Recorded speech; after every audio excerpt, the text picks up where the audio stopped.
So, welcome to a testosterone-filled episode of What the Fuck Did I Just Watch? Where I guess every guy wants to talk about the people under the stairs, because I mean, I do, and so why wouldn't everybody else? So, tonight we have two guests. We got my friend Dirk Manning, who is an epic comic book writer. He such titles as Haunted Highons, Tales of Mystery, Nightmare World, Hope, Dirk Manning and Cthulhu Jr., and plenty more. Buried but not dead. Yes. Just got it today. Just today. And is launching a new one, Butts in the Seats, right? Yes, Butts and Seats, the Tony Schiavone story, launching March 16th on Kickstarter. Wait, I apologize. I'm short of practice. Hold on. There it is. Plug away. Yes, please. And we got Randy Woten, or Ray McGuff, who I guess missed us a lot. Or, you know, I don't know, maybe he wanted to talk about people under the stairs a lot, or he wanted to meet Dirk Manning. Could be any of these things, but he decided to join us again. And of course, John Paul Mantilla. So, you know, hey, look at that, Jenny. John Paul's, he's in frame. Look at that. I'm in frame. I'm in the basement. I'm in frame. That's true. Usually you see John Paul like this. Yeah. I was honored to see that you were in front. I'm like, man, this is like highfalutin production. I'd like, you know. Well, we thought we'd try to act professional just for your benefit, Dirk. So, you know. And T-4, 3. Okay. Professional time is over. So People Under the Stairs is my pick because I love this movie. I probably saw it a year or two after it was released, which was 1991. So I was like 17, 18 years old. And I thought it was very unique. I love the way that it just was. I mean, in a lot of ways, horror movies are always kind of social commentaries, but this one was more a social commentary than a horror movie, in my opinion, and very funny. And it also was at a point in time where my half-sister had just been born, and my mother and stepfather decided to start calling themselves mommy and daddy. And I had found that fucking creepy as hell, and this movie came out and just solidified. I'm like, see, it's creepy. What's wrong with you people? You have names, because my parents had never done that. So, you know, I'm like, what is no? Okay, see, you watch. Weird pet peeve of mine, but anyway.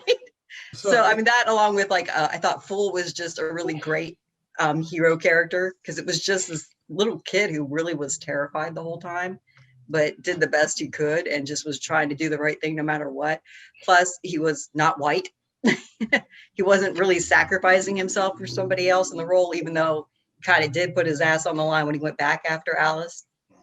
And but yeah, it's a great story, and it basically just starts out speaking about, you know, overpriced housing, the lack of affordable housing, people just being like pushed out of their home by ridiculous ghetto lords so they can redevelop into high-priced housing that nobody would be able to afford. And as a result, you know, Fool, the main character, actually named Poindexter, but his sister started calling him Fool after the tarot card. His family's about to get evicted. His mom has cancer. They were 3 days late on their rent, which is going to cause it to be tripled. And basically shows up Ving Rhames and says, hey, we got a way to get you some money so you could do this. And it's the evil people that are kicking you out of your house anyway, so you should want to do this. And it turns out it's the lovely couple behind me. And they have been abducting children throughout the years and to get the perfect child. And when they break into the house, all hell ensues. They find out how crazy this is, and Fool's two compatriots that were going to do the robbery get killed, and all hell is just broken loose, and you just find out how evil and twisted these people really are. And it's a great story. So I'll quit babbling about the story and let you all talk. Well, you know, I'll jump in on this, because I actually saw this opening weekend in the theater. So and it was like in 91, so I was probably like 16 or so. I got, well, you know, mid-late teenager. And it's interesting, Jenny, that you saw it a year later, because what I'm curious is, did you pick up on the extreme social commentary? Because you were younger too than when you saw it, if I'm not mistaken. Yes and no. I mean, I did, in the sense that I grew up in the Youngstown area. So right. Yeah, okay, gotcha. So yes, Because for me, like when I watched it at that time, it was a horror movie, and there was a lot of cool stuff in it. The black kid survived, which was nice. Obviously, other people of color got killed, but I mean, a lot of whatever. It wasn't so much like the trope that you normally see. But I saw the movie opening weekend when it came out. I watched it again probably 5 or so years later, and then I hadn't seen it again until a couple weeks ago. And I could not believe how much I didn't pick up on the extreme social commentary of the movie the first time. And I've been meaning to rewatch it anyway. When you reached out about, being on the show, which again, thank you for this opportunity. I've been meaning to watch again for a while because I heard Jordan Peele's going to do a remake.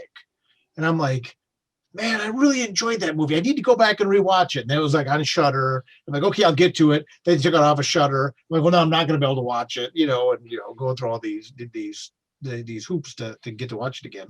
Because heaven forbid I just like download it on Amazon and watch it. Go get the DVD somewhere, the Blu-ray. But I was just, and I don't know how the rest of you interacted with this or if you saw it back in the day or not. But watching it again now as an adult, and and I hate to say something as pretentious as a writer, but as a writer, and just the scathing commentary that was in the movie, which not only was accurate then, but it's just as accurate now. It's probably more accurate now, and that would make so much more sense with Jordan Peele remaking it. I'm like, oh my God, yeah. I mean, this is for Monkey Paw, because I'm like, yeah, this movie is just as relevant now as it was in '91.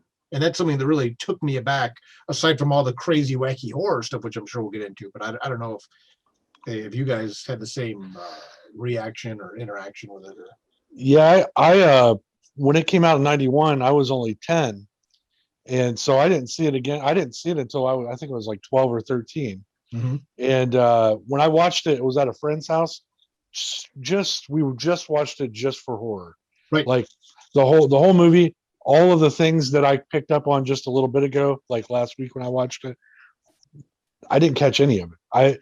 I'm just a kid identifying with this kid, going to these creepy weirdos' houses, trying to get these people that live under the stairs out. I mean, it was just a straightforward movie for me. Then, like you said, when I revisited last week, I couldn't believe like the things in this movie that they were saying back then.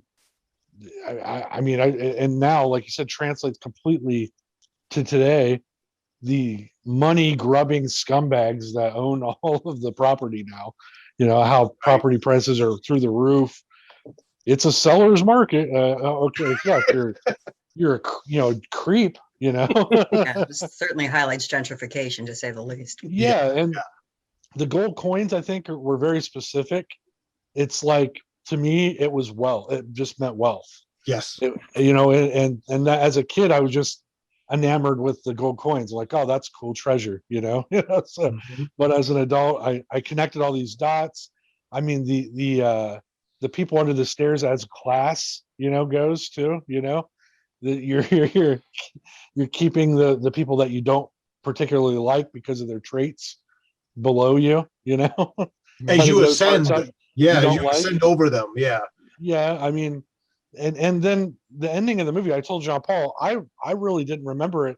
I remembered him giving the coins to the old guy, and then I thought that was the end. So when it came back that he went to get Alice, it was like watching something completely new to me. So the actual ending, I was sitting here clapping. It's like, this is fantastic. So yeah, overall, this was one of the first big horror movies I'd seen too as a kid. I'd saw some Night of the Living Dead and a couple of Freddy movies, but this was like, ooh, this is subversive, the guy's in a gimp suit. I didn't even know what a gimp was, So, right. Right. Somebody's using that phrase when I was like 12, and I went, oh yeah, they're totally a gimp suit. I had no idea what they meant. I was like, oh, he's just in a rubber suit. Okay. To interrupt, Yeah. I don't think I even like at 17ish, I was fully aware of the gimp suit or that culture, but I did tie it back to the Beastmaster, like the weird creature that they had. Oh yeah. And that's what it made me think of when I first watched it. Sorry. Yeah. No. Yeah. So overall, like, and I was telling Jean Paul too at the end when I don't know how much you want a real spoiler alert if you haven't seen the movie. I just I'm going to go ahead and say this. No, At it's the okay. very I'll end, know better. the people under the stairs, some of them get out, one in particular. And he's looking around, Yes. everybody's looking at all the money, right? But to me, the coolest part was he's looking around like it's the first time in years he's actually looking at life again. Like it was like watching Planet of the Apes and seeing Caesar get out of his cage for the first time, you know? So it was a really cool ending to me because he's like he's all jacked up. Don't get me wrong, he's going to need a lot of therapy, but Some he's got reconstructive surgery too. yeah, well, maybe we'll see. Maybe he's not that vain. Maybe he's just cool with it, but we'll see. But what I meant was at the end, he literally had a completely different take on life, and you could tell. And that was really good acting on that kid's part, I thought, anyways. So I was sitting there like, wow, look at him. He's like experiencing everything for the first time all over again. So I think you handled that very well. But anyways, that's my 2 cents. All right, so I'll give you my 2 cents. So I am a ginormous Wes Craven fan, and so the previous movies before this, because this is what I call the Wes Craven doing Universal, because in 1988 he did Serpent in the Rainbow, which to this day I still have problems watching because it scares the living shit out of me. Because I saw this opening weekend as well, this movie, and I was 14.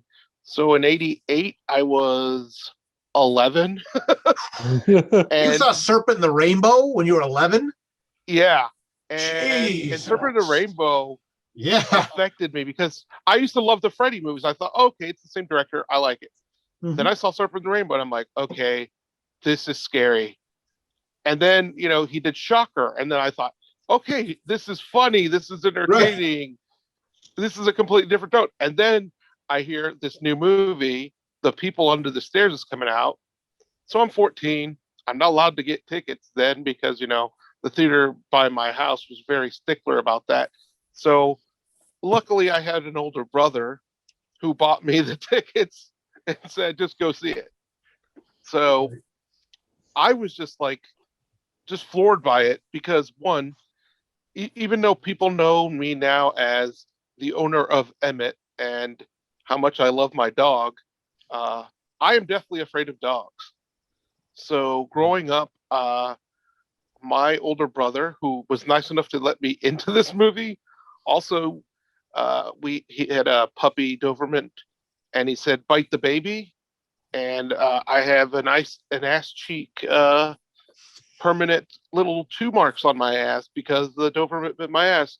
So this movie scared me in the level that the Rottweiler barking still gets me when I rewatched it. Right. And did I catch some of the commentary? Not right away. Not until actually the third time I saw it, because I had a social studies teacher who's like, "I know you like horror. Have you seen that movie People Under the Stairs?" And I said, "Yeah, I enjoyed it. It scared me, blah, blah, blah." And he's like, "Well, did you understand what was really going down?" And I said, "Not really. I mean, I was trying to figure out what he was trying to get at." Right. And instead he pulled me that whole, "Well, let me give you a lesson." And he did. And I rewatched it. And I took DeLon Prince to see it with me. I know Randy knows him. DeLon is not known for liking horror. He's an African American. He'll grab his hat and do one of these numbers at any given point. So during most of this movie, this was him. But our teacher told us all these different things to look at, and it just opened my eyes. Right. So I was just like, wow. And then I started reading more up on it because I back when I actually read, but I read comic books and Fangoria magazine. Wes Craven gave a great article on this movie, and how he really wanted it to be a social commentary of how really it is, and how he couldn't really figure out how to end it. So he dreamt the ending, and that's what he put in the movie. So distributed through the neighborhood. yeah. Yeah, So wealth originally it was redistributed. supposed, well, originally it was supposed to end that first thing that everybody thinks, like Randy thought, is the ending. He gets out, the kid's fool's free, that's it. And then he dreamt doing this tacked on thing, which makes the movie, I think, so much better. Oh yeah. One, it adds a little bit more of the running time, but it makes all of the message that he's really trying to tell wrap up into a great story. And like you, I've read that Jordan Peele wants to remake this. I also read the reason why he wants to remake this is growing up, he watched this and Rosemary's Baby, and that was like his go-to for horror. Right. So I'm just like, okay, he will really find a great way to retell this story without doing exactly the same thing. Mm-hmm. So I'm kind of excited for it. So I really love this movie. I mean, I've now rewatched it again, even rewatched it again last night, and that dog still made me kind of cringe because I was drinking some pop watching it, and he starts barking. I went like this, and I spilled on myself because I was like, "Fuck!" But you would have done Yeah, that if the dog dog scares wasn't me. barking or not, really, honestly. I mean, okay. I do have a drinking problem. All right. But it's interesting though that both of you mentioned this too. The scene at the end with, and I was in the same situation you were, Ray, where one of the things I distinctively remembered about this movie, ever since the very first time I watched it, was that one of the final shots where the kid that got out, who looks like he came straight out of the Megadeth Go to Hell video from Bill and Ted's Bogus Journey. But Right. Good call. Deep cut. Thank you. I'm out. That's the only joke I wanted to make the whole time. Yeah. No, but him coming out and him like looking around and walking across the front of the screen and kind of like you said that whole new look on life, and it really drove home again one of the multiple layers of this film. Obviously, Jenny mentioned you got the gentrification and things like that, and then you got the race relations to go with that. You got the accumulation of wealth. You got the incest angle. You got the weird, creepy house angle. You got the incest. But then on top of that, you also had these kids that were kidnapped and locked away for years. And there's so much going on in this flick, man. There's so many tropes of horror mixed into it. I mean, when you just start to delineate it all out, but that closing scene with the kid just kind of, walk across front. And I didn't know he tacked on the ending. So Jean-Paul, I appreciate you kind of breaking that, because I didn't know that. But it just, all that money is floating, right? And everybody else's attention's on it, and he's just like looking at the sky. That's his $1 million right there. Right. Right. And don't get me wrong. I mean, the money, people grab the money, right? Absolutely. The whole neighborhood had been decimated for years.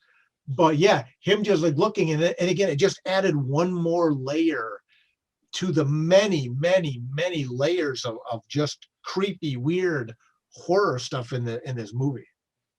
So the interesting fact that I just learned I hadn't realized was that Wes Craven got the idea for this story from an actual happening. It was a case in 1978 in Los Angeles where two burglars broke into a house, and when the cops came and to take care of the burglars, they found children locked in the basement, the couple that owned the house, and they'd just been locked away. So I think that reality probably fed into what he did as well, because the scenes that seem kind of funny when you watch him, especially when you feel like a Mommy Dearest moment in there, like when she's lazy kid and you won't clean nothing, which made me think of the Mommy Dearest scene when she was making her clean the bathroom. Right. And she's throwing the kid into the boiling hot bathtub after she gets blood on her dress from when she was cleaning up where the dead body was. And but I know it came across as comical, but I think that it really did that to shelter us from the kind of abuse that's quite possible and does happen, unfortunately, way too often. And then you filter in that these kids were also abductions as well.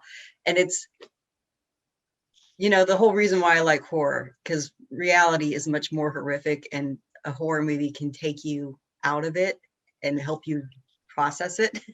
And it's why I've always adored it. And I think People Under the Stairs is one of the best examples of it. I mean, it's serious shit. I mean, you got racism, abduction, child abuse, murder, mayhem, scary dogs, which unlike John Pollock, I'm going to die because I'll try to pet that dog. I mean, that's basically what's going to happen. No, to me. thank I'm you. like, puppy, it's No, fine. I'm gonna be going, you're a good boy. You know you're a good boy. Stop doing that. I mean, I'm just walking my dogs You'll be today. going like Another dog this, and you'll be charges going me, and like I'm like, this "Sit," and afterwards. he Like, did. I mean, I've gotten better now that I've had a dog for the first time ever in my life. But yeah, I don't know. That Rottweiler, I mean, it still gets me. It's also, I think, the way Wes Craven frames shots are just so incredible. Because this movie, like we said, came out in 1991. It's not really dated much. There are some things, tropes like the telephone and certain things like that, but the way it's shot and the way it looks, it doesn't look like an old-timey movie. It doesn't, and it's just really good. Two Visually. things that stuck with me with the rewatch was the first thing, Ving Rhames laying on the floor, right? The kid fool gets up there because he thinks he's dead. He's like laying across the floor on the second floor looking into the vent, right? He gets up on him and he realizes that this scary dude, Ving Rhames, that's planned this whole robbery and everything, is so terrified of the shit he's hearing downstairs that he can't get up. Like, yeah. Oh, when his head's in the vent. Yeah, his head. Yeah. The look on his face of oh, it's you, and then he has to go back to being hard again, But he was so terrified of whatever he was hearing, that he couldn't get up. That to me got me, and it's like you were saying, John Paul shot really well. Also, when they go out and the police show up with the van, how easy it was to just get the cops to go away because you're two middle-aged white people complaining about crime. Fluent white people, yeah. Yeah. Oh, the crime around here is terrible. I don't know. Yeah, no questions about the padlocks on the windows or nothing. Just their house is completely different than everybody else's house in that respect, in that neighborhood. There's this van is just sitting there with all this shit in it, and the guy's like, "Oh, let's go take a look inside." Nah, it's cool. Everything's fine in there. We looked. Right. Oh, okay. Yeah, addressing white privilege in 1991 in a horror movie, Right, exactly. Obviously you can go back to like Night of the Living Dead and stuff like that, and there's a lot of talk about obviously race relations and things like that. But yeah, again, that was another one of these moments in the movie, and I'm just like, this is like current day. And then even to your point, Jenny, about how was it just a couple of years ago or so that guy had all those women locked up in his house in Cleveland. That's right. And I'm sitting there watching the whole movie, and I'm like, and I kept going, like looking at the sleeve. And I'm like, 1991. This came out. It's like, and then I'm like, man, this movie's 10 years old. I'm like, oh, wait a minute. No, that's not right. Like, oh, it's 20 years old. Like, oh, wait a minute. That's not right. I'm like, this is like 91. 2001. Yeah. Like, this movie's 30 years old. And like you said, John Paul, and it's, for all intents and purposes, it's timeless. It's timeless. Really, it's incredible. And I feel bad now as a guy that I consider myself somewhat of a connoisseur of horror, that this has been one of those movies to me where I'm like, yeah, that was a fun movie. But it's like, looking back now, it's like this movie should be talked about with the reverence of like They Live and things like that, like those movies that are just timeless social commentary. And I really, looking back, see this as like a companion piece to John Carpenter's They Live. It's like People Upstairs and They Live. It's like, if that article hasn't been written, it needs to be, just about these timeless social commentary movies that come off as kind of goofy, but just. And what does that say about us, though? Here we are 30 years later. 40 years, when you talk about They Live. Right. 40 years incorporating that. Still in the same, consumerist society. We're sitting here talking about a movie where gentrification is happening down the road here in Columbus, and it's happening right in my neighborhood. Right in Jenny's neighborhood. And right down the street from me here too in Hilliard. I see it every day as I'm driving to work. And people are, we had a plague, people are poorer now than they've ever been in the history of our country next to the Great Depression, that we're fighting over a stimulus bill that literally won't help anybody except for about 3 weeks, Right. And banks are sucking up all the fucking properties. I've been dealing with some stuff myself on that end, and I can't tell you guys how much I hate the housing market right now, where they keep saying it's a seller's market. There's so much money out there available for people to buy homes, and so little homes that people are actually now tripping over themselves to underbid so that they can use that extra money to make their house a dream home, like they see on the HGTV channels, instead of just be happy with the fact that they're going to buy property that they can build on for the next 20 years. I can't tell you how many offers I've had on this property I'm trying to unload where people were underbidding me by like $30,000. I'm like, the bank's not going to take that, player. Right. I don't know what you want me to do. I know you want to have your she shed out there, but or your finished basement, your man cave. And then you said, then the other side, then you got people who are literally, fending for survival. Oh, right? Yeah. Then you got the flip side. That chasm, that gap right now that we're living in. Right. Where governments are literally saying to, and I mean that it's each state, we'd rather see you live on the streets than to let landlords not get their money. Yeah. I mean, are you kidding me? Like what's it going to matter to the landlord if instead of your lease is instead of 18 months or 14 months is 22 months? The fuck's it matter? You know what I mean? Tack it on at the end, right? Yeah, exactly. Right. Tack it on to the end and be cool. But this the whole thing, and this kind of reminded me of this quote that I found in the last year or so, especially. I revisit a lot. And George Carlin once said, one of his bits, there's a club and you and I ain't in it. Yeah. And this movie to me really demonstrated that, spoiler, I'm a middle-aged white guy. So I'm, you could argue I fail upward, but that's not always been the case. But, and again, just so many things in this movie, like you said, they're 3 days behind rent or whatever it is, some ridiculous amount, and now they got to pay triple. And, not being able to cover for a basic life-saving insurance, it should be pretty standard. I remember they made a point of saying that this surgery is the surgery that could have saved Fool's mom was fairly routine, I believe they mentioned. I don't remember exactly how but right. not unattainable under normal circumstances. And all this stuff, I just kept coming back to, there's a club in you and I ain't in it, And like I said, 30 years later, I mean, we're there. And let's not even get into like the blatant acceptable racism that obviously the villains in the movie demonstrated, but that we've dealt with in society too. It's like more than ever. Whether you look at class warfare or ethnic warfare, what have you, I was just blown away. And when I agreed to watch, when the list of movies came up to watch, and I said, man, People Under the Stairs, I just remember this being this cheeky, goofy movie, like some of you. When I first watched it when I was young, I didn't know what the gimp suit was. I just thought it was like demonstrating that he was some sort of weird, crazy, weird hunter guy or something, Right.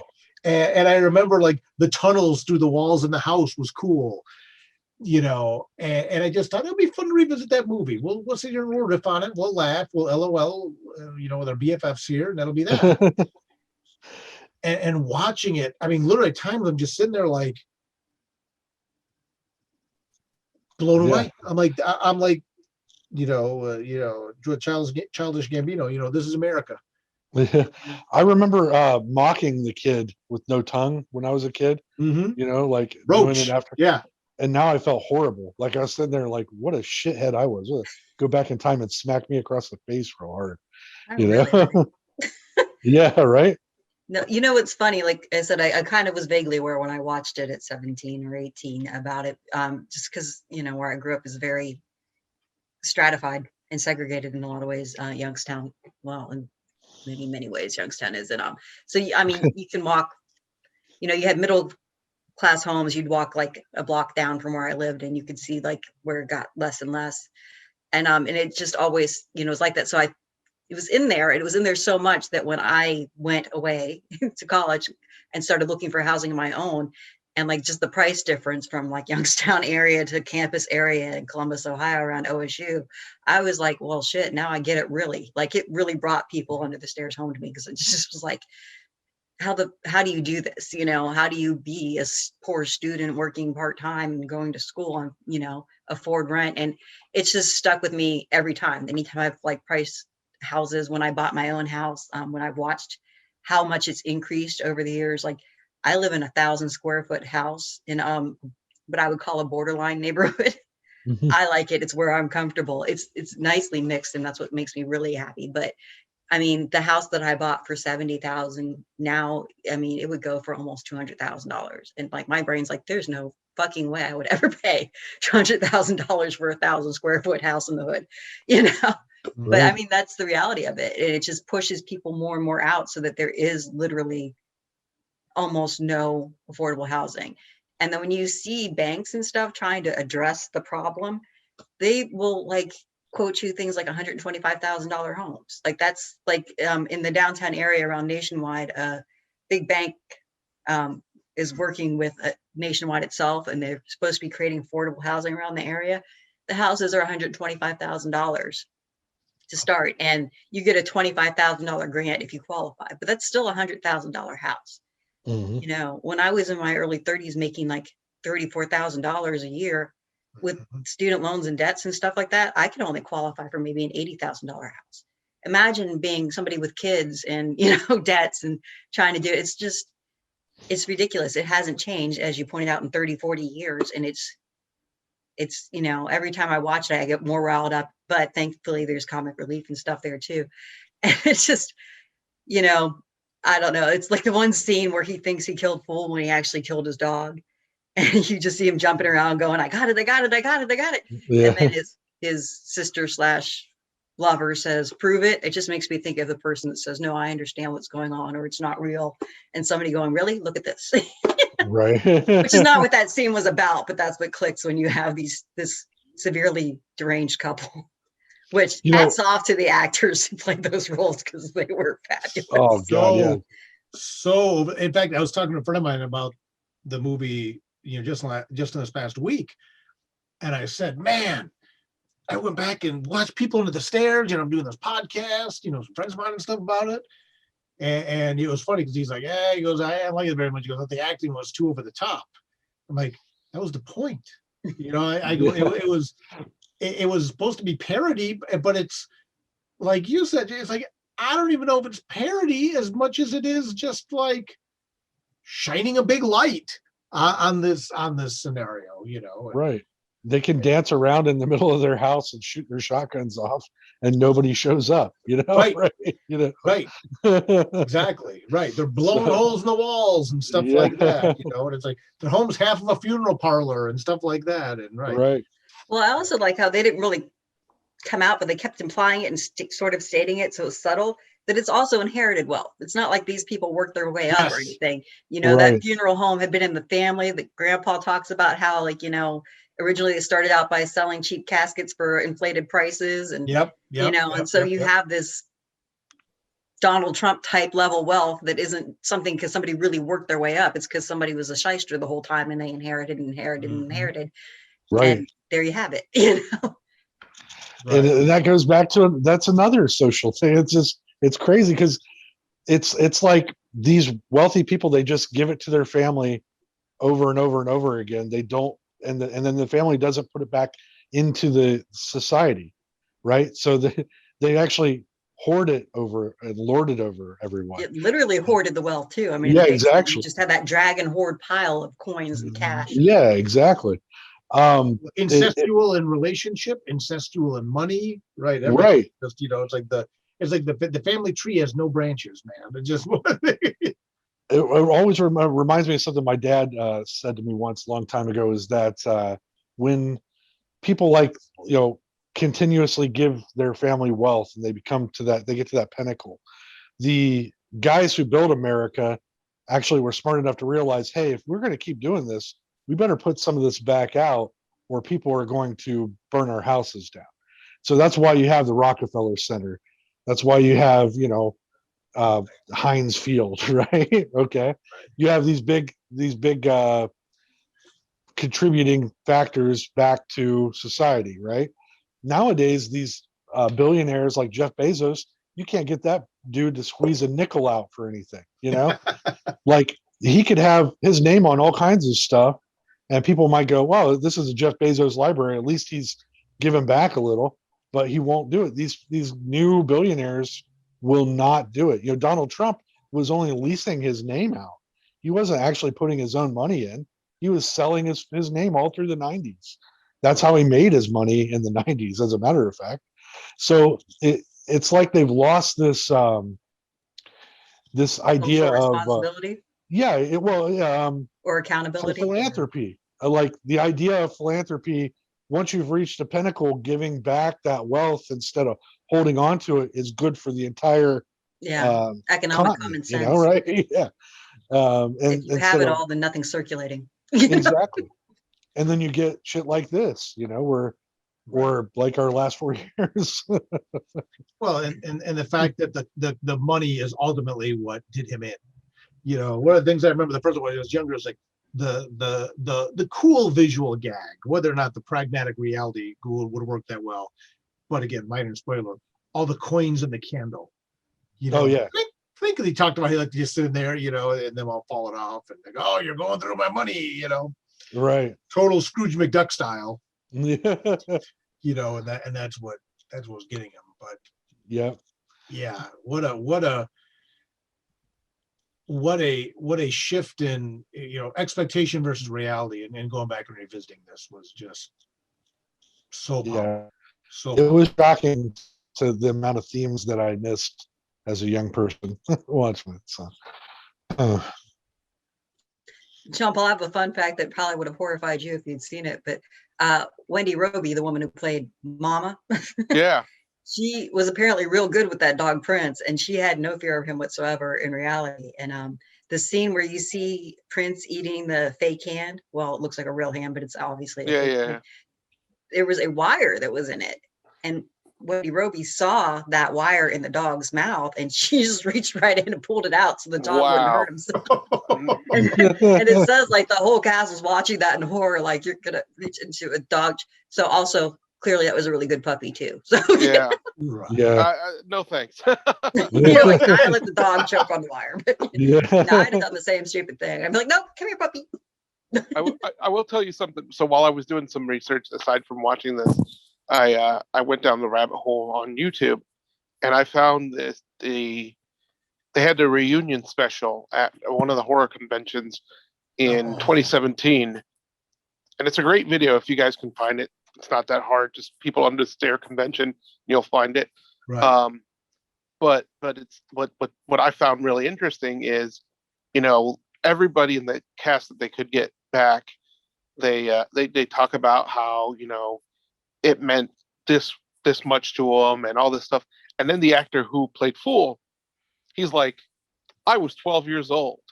I didn't know what any of these messages meant. He was also very prolific in that time. He was in tons of movies. Yeah, so I'm like, okay, that's funny. And then as you start watching it further and further, and he's like, so now I started watching it as I got older. And I was like, that son of a bitch, Wes Craven, made this masterpiece, and I'm in it. and now I understand these themes. And it's crazy how, like, even he had to open his eyes, because he's like, I get to do, because he's like, I was 12 years old. All I did was run around that set and had fun. And because they asked him, they're like, well, did you understand this? He's like, I was 12 years old. But then he's like, yeah. Then I watched it as I got older, and it's so fascinating to hear the actors actually talk about their experience. So if you guys get a chance, I suggest watching it. It's really cool. It's maybe 40 minutes long. Like a panel appearance. Yeah. Yeah, it was a really cool.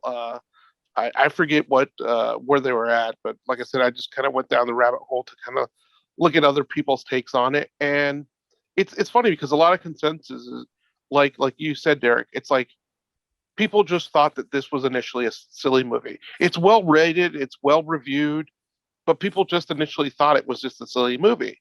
They didn't really start looking.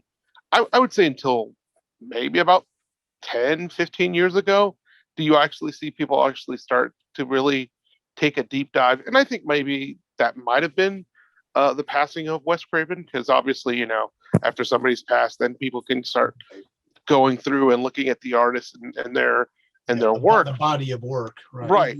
But I was lucky, like I said, that I had a teacher who said, no, rewatch it and start looking at these themes. And it just opened my eyes. And it is one of my favorite Wes Craven movies. I mean, and then for entertainment value, shocker, because it's just a silly movie. But even with that being a silly movie, Wes Craven would always, in his movies, have some kind of message, or he was an avid reader. So a lot of his ideas, like Jenny said, did come from reading articles about wasn't stuff. Shocker kind of mainly a commentary on the how the justice system fails? Yeah, exactly. And it had an amazing soundtrack. Yeah, Dudes of Wrath were on it. Dudes of Wrath, Dangerous Toys. Was King's X even on that one? Yeah, because such a great soundtrack, and I'm so mad that I cannot find an affordable CD of the Shocker soundtrack. I had the tape years ago. Sorry. The music, actually, that brings us to a good point here too. The music in this film was really good. It's well done. It ratchets up the intensity in a couple of parts, especially when Fool goes back. That record player playing, and stuff. I mean, the sound effects in this movie were really stellar. Mm-hmm. So no, one of the things too is just like you said, the shotgun in the hall and just him just sitting there and just you're right. The sound engineering on this movie deserves special kudos. Yeah. And again, we touched on this a minute ago, Jean-Paul, you're talking about with the acting and stuff like that, but I joked before we started filming. Of course, I had to dig through, dig out my Twin Peaks shirt, because the couple, of course, Wes Craven cast them as the couple after seeing them as a married couple in Twin Peaks. Nice. Yep. Yeah, so again, he knew what he was doing. I mean, which obviously is the understatement of the night. It was, Wes Craven knew what he was doing, but we got to get shirts made up that say that. Yeah. Wes Craven on the back knew what he was doing.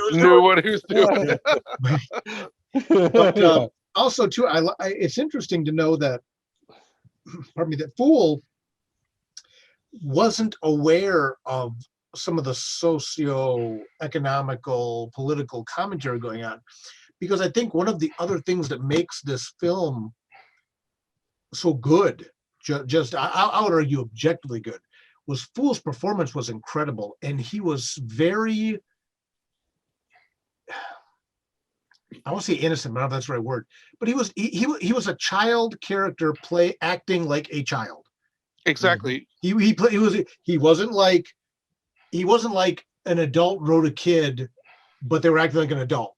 He was a kid, and he had a childlike innocence and naivete. Just like the Fool card, like his sister mentioned in that reading. Right. And he was the Fool. And it's interesting to know that he didn't pick up on a lot of these themes and stuff like that. And when you look back at like a lot of the kid action movies, whether Goonies or Temple of Doom or whatever, when you always have like that kid character who the young people can live vicariously through, I think it was a very bold choice to have such a young kid be ultimately the focal point of this very social commentary based movie.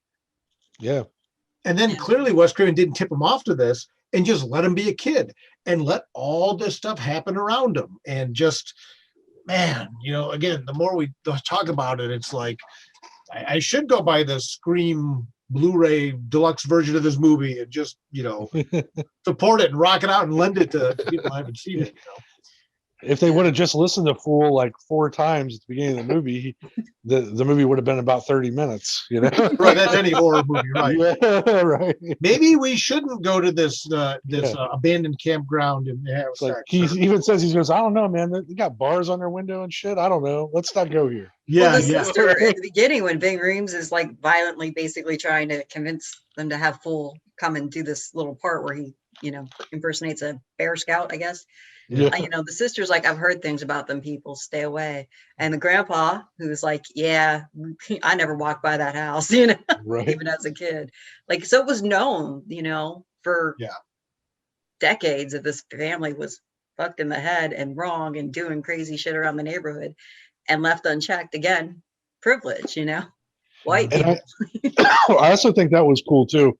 At the end of the movie, where everybody that had been disenfranchised banded together to stop them, Yes. I think that's a very important message at the end of the day, is that the only way to stop this kind of people and this ill in general is to band together and get it done, Yeah, because don't they even make a comment about, what are you going to shoot all of us? Yeah, exactly. Yeah, you're like, what are you going to shoot all of us? Is that the plan? Yeah. Right. Then they just go to shoot the sister. I think it was, they tried to kill her, but right. I mean, I just heard today that in some states they're trying to get laws passed now to where it's illegal for you to, if you're at a protest, to yell things at the police. Yeah, can't taunt or criticize. Yeah. So if I was just standing back and going, you piece of shit pig, that I could get arrested for that, is in some of these. So I mean, yeah, it's getting eroded. Every state passed a law where you can't film them. Oh, no, really? You can't film the police. Wow. Yeah. What the fuck? Exactly.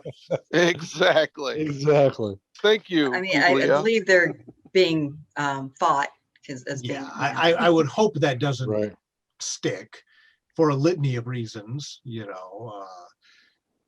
Well, what do you guys think? We're all creative people, and I think about this kind of stuff just, and let's do hypothetical here, but the way things have been going in our country, if it gets to a boiling point where we can't come back from, do you see people like actually doing a revolution style situation here, or just accepting things for the way they are? I think it depends on how far it goes.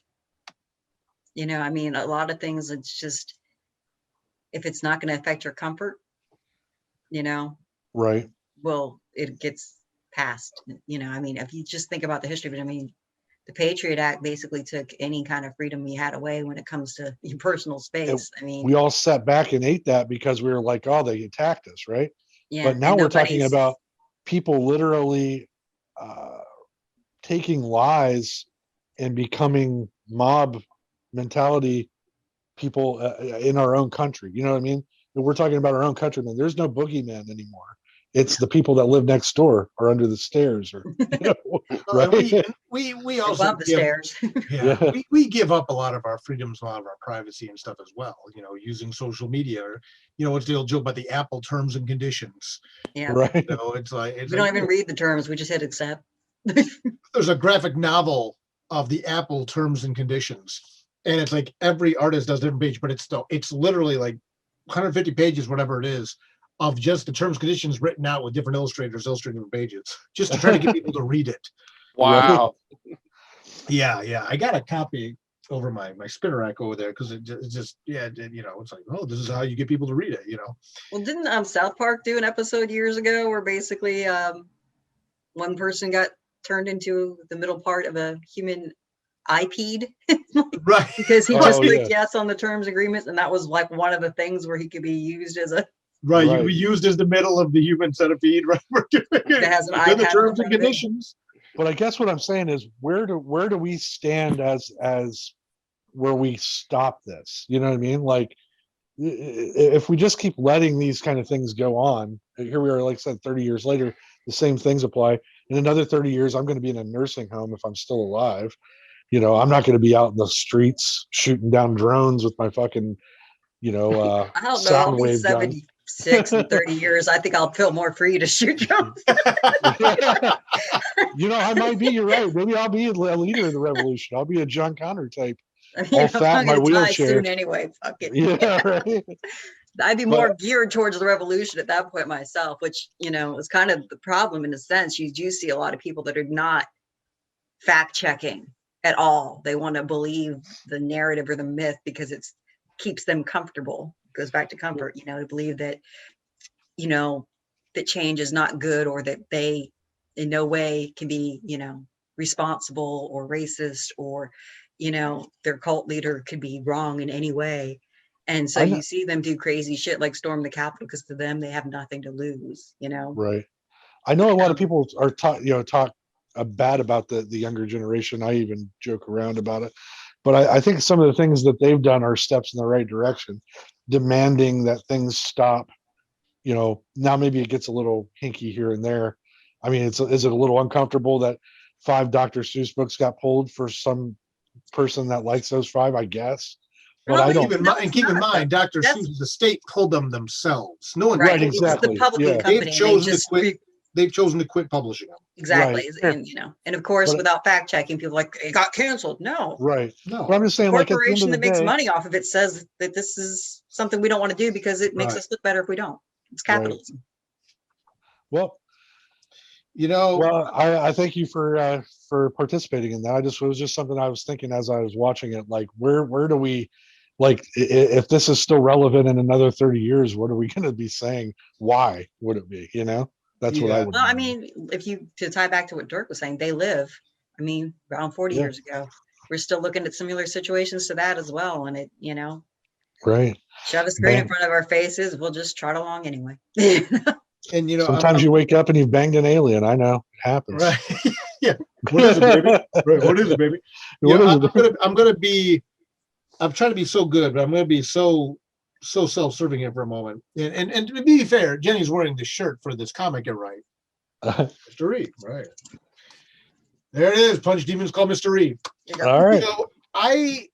This has been a series my favorite series to write by a mile. And volume 4 here, let me just make sure, was published 2018. It was written probably 2016, 2017.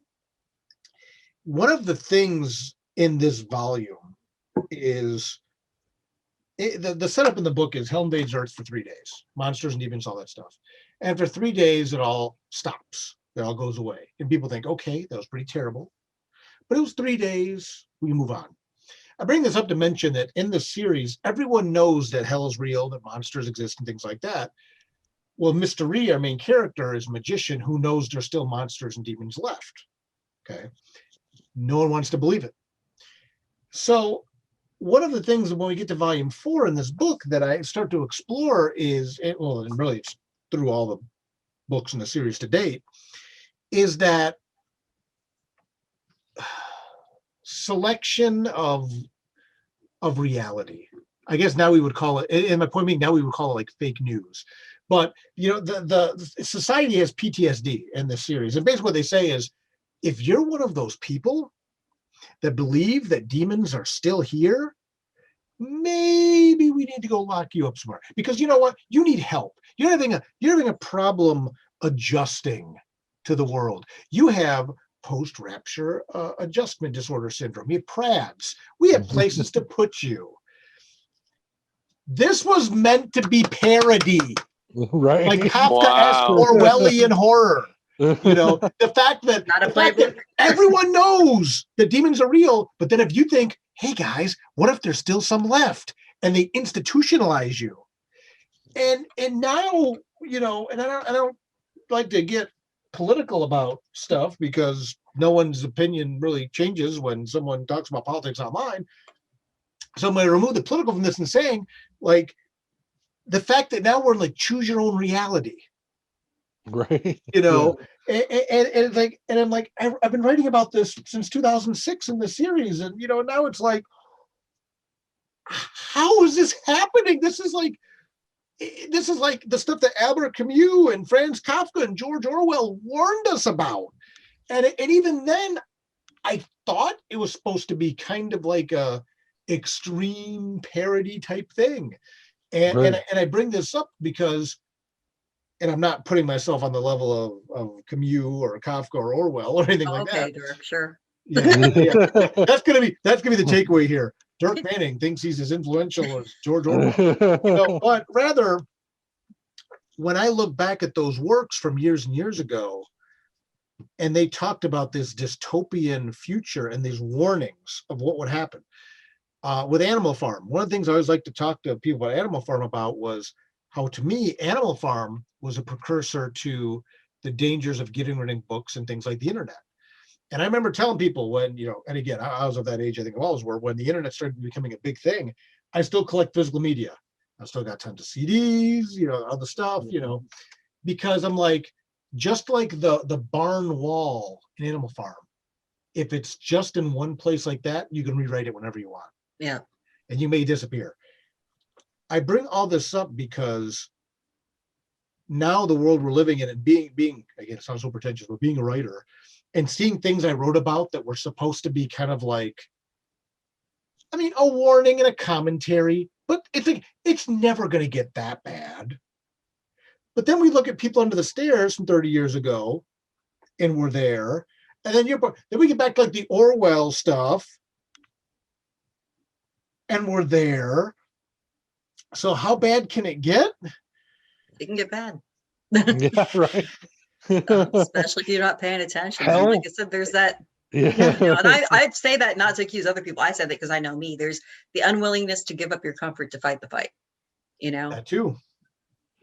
So, right. Jean Paul. I clicked the I accept button because I like downloading music. You know what I mean? Right. Right. And if I don't hit I accept, I can't download my music. Well, that's it. Right. Think of all the data we give up to social media to interact with our friends. It was a few years ago, our web history can be sold to anybody. Right. So, right. Right. I think Amazon, just today I heard something about how Amazon is no longer going to, and again, I don't like to speak about things I don't know about exactly, but something like Amazon is reconsidering getting involved with products or something that like track people's history or offline or something. I only caught part of it. I need to go back and research it further, but at least now those conversations are happening. So again, will there be the revolution? Sorry, that was the whole point of this. It was not putting myself over, Ray, but rather about how bad can it get and will there be a revolution? I read about Mystery when in volume 4, a flaming headed demon is walking down the street and someone's like, look, there's proof. And they said, no, that's a rabid gorilla. And he's like, and the guy's like, a rabid gorilla. Yeah. But I personally feel that we live in that world now. Yeah. It's choose your own reality. It's people can say what they want. They can, the Dr. Seuss thing was it, some of the conservative news commentators were saying, well, Dr. Seuss has been canceled, and they're showing like the Sneetches. Yeah. Everyone loves the Sneetches. The Sneetches is a great, like, this has nothing to do with the Sneetches. This has to do with the fact that Dr. Seuss was portraying, African Americans as monkeys and Chinese people painting them yellow in the book. And even then, like we said, the Dr. Seuss estate said, you know what? We're not going to make money off these. We're going to take these out of circulation. Now, whether it's a publicity stunt, whether they just have an enlightened sensibility, I don't know. But the fact that depending on what television, let me back that up, depending on where you choose to get your information, it's choose your own reality now. Right. Well, and to piggyback off of that, there's also the whole smoke and mirrors aspect of it. So you have a group of people that believe conspiracy theories without any backing, that are focusing on the wrong thing. Like they're going to microchip us with the vaccine. They're going to track us. They're going to know. You're walking around with a cell phone. Yes, this is the microchip. It's right here. They don't need the microchip. Right. I would hold mine up, but I'm actually using not it. focusing on what's going on for real. This is a cheap pop, but that's also a line from Mystery Volume 4 as well. When they talk about like the number of the beast, and they're like, we didn't even have to tattoo people; they tattooed themselves. Right. It's like we know where they are. We know what they're doing. Yeah, exactly. It's like You know, it's like, so. So yeah, we've hit our hour mark. So Yep.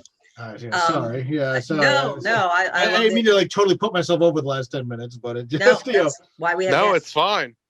But one fun fact I wanted to throw in there that right before Wes Craven died, he actually was in talks with Sci-Fi to make People Under the Stairs a TV show on Sci-Fi, and I think that would have been epic. And my personal thought is I am excited for Jordan Peele to remake this, because having this story told through a Black voice should make it almost completely like just revolutionary. And I'm excited for that to happen. And I'm glad it didn't go to Sci-Fi. but their shows are good. You know, their TV shows are usually really different level than their TV movies. Yeah. It's two different. We're not talking Letters about like to Satan Claus is a Sharktopus. great movie. Letters to Satan Claus is a great movie, but Yeah. No, yeah, I'm excited. You know, Jordan Peele is just a phenomenal voice and a much needed voice in the horror community right now, you know, and it's a whole separate conversation to talk about how gender and race have been portrayed through horror for years. But Jordan Peele is incredible. And I hope anybody watching this, if you have not seen the original People Under the Stairs, go watch it. Yeah. So this is required viewing. And if like a lot of us here, if you saw it, you know, 30 years ago or whatever it was, watch it again, because I'll tell you what, this was game changing. And I am opening night, you know, forces of the universe willing, the theaters will be open again at that point. I will be there because I like Jordan Peele stuff anyway. And yeah, I mean, this was a powerful movie then, and I can't, like you said, Jenny, I can't imagine now with his voice and his voice contributing to the story. I'm just, man. And plus the kids, hopefully under the stairs now, won't just look like weird face painted headbangers.